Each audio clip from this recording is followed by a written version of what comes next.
जब देश भर में जो राजनीतिक पार्टियां हैं जो विपक्ष में हैं, कांग्रेस के अलावा दूसरी कम्युनिस्ट हैं, चाहे वो दूसरे और दल हैं, उनके सामने एक बहुत बड़ी चुनौती है नरेंद्र भाई मोदी।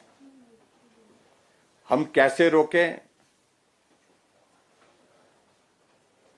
कैसे हम एनडीए की सरकार को कटघरे में खड़ा करें, उस दृष्टि से एक नहीं अनेक प्रयास आज से पहले भी हुए और एक प्रयास जो है ये नया प्रयास इन दिनों में करने की कोशिश है।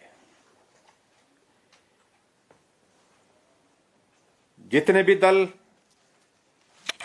इस आंदोलन को समर्थन कर रहे हैं, हालांकि जो जितने में इसमें जो किसान से संबंधित जो भी संगठन है, उन सभी संगठनों ने एक बात कही थी कि हम किसी भी राजनीतिक दल को या राजनीतिक नेता के साथ मंच साझा नहीं करेंगे। लेकिन जो राजनीतिक दल है उनको यह लग रहा है कि हमारे पास राजनीतिक जमीन रही नहीं और ये एकमात्र एक इस वक्त हमारे पास एक अवसर है, इस अवसर का हमको लाभ लेना चाहिए। और उस दृष्टि से इस आंदोलन का समर्थन करने की दिशा में आगे बढ़कर के वो अपनी हाजिरी लगाना चाह रहे हैं।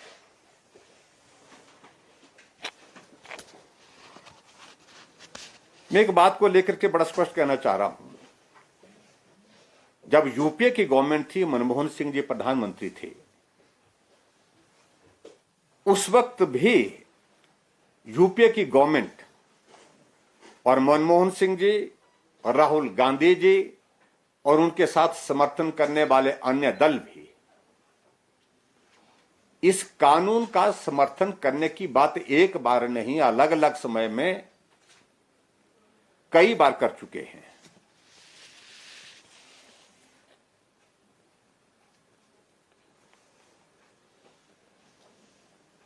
मैं उन सारी चीजों को आपके समक्ष यहां रखना चाहूंगा। जब मनमोहन सिंह जी की यूपीए की सरकार थी और जो उसमें पार्टियां शामिल थी,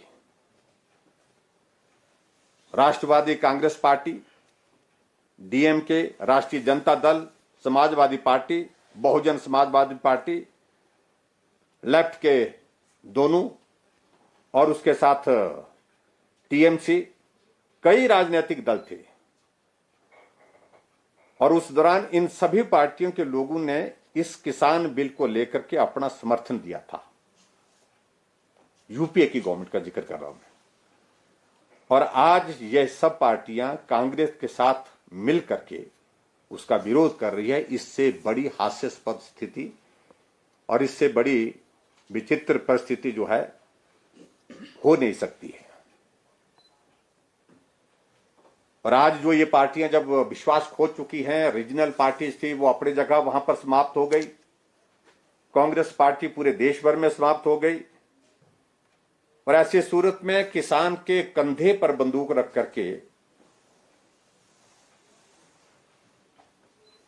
ये प्रयास कर रही है कि हम इसमें से कुछ ना कुछ जो है लाभ निकालने की कोशिश करें।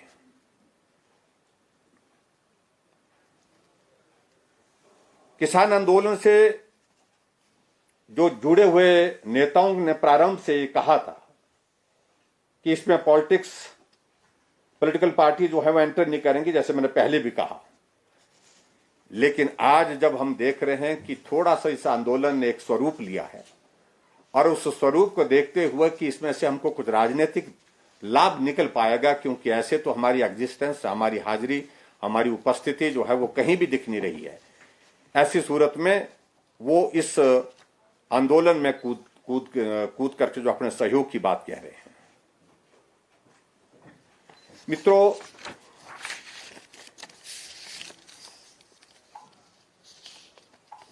जो कांग्रेस पार्टी आज इस बहुत ज्यादा इस आंदोलन को लेकर के अपने समर्थन की बात कह रही है, उसी कांग्रेस पार्टी ने 2019 के अपने घोषणा पत्र में जो है वो ये बात उन्होंने मुख्य रूप से कही थी। और उनके घोषणा पत्र में साफ साफ लिखा था कि Congress agriculture produce market committee act को निरस्त कर देगी और कृषि उत्पादों के व्यापार की व्यवस्था करेगी, जिसमें निर्यात और अंतरराज्य व्यापार भी शामिल होगा, जो सभी प्रतिबंधों से मुक्त होगा। उनका यह घोषणा पत्र अब भी उनकी वेबसाइट पर है, जिसको आप देख सकते हैं। और ये बातें उनके मैनिफेस्टो में पेज नंबर 17 पॉइंट नंबर 11। अभी भी आप लोग देखेंगे, अगर कांग्रेस पार्टी का अगर मैनिफेस्टो देखेंगे 2019 का लोकसभा चुनाव का, उसमें इस बात का जिक्र है।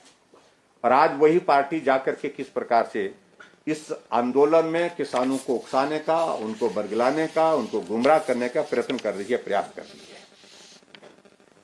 27 दिसंबर 2013 को कांग्रेस के पूर्व अध्यक्ष जो है राहुल गांधी ने प्रेस कॉन्फ्रेंस करके कहा था कि कांग्रेस शासित राज्य एपीएमसी एक्ट के तहत फलों और सब्जियों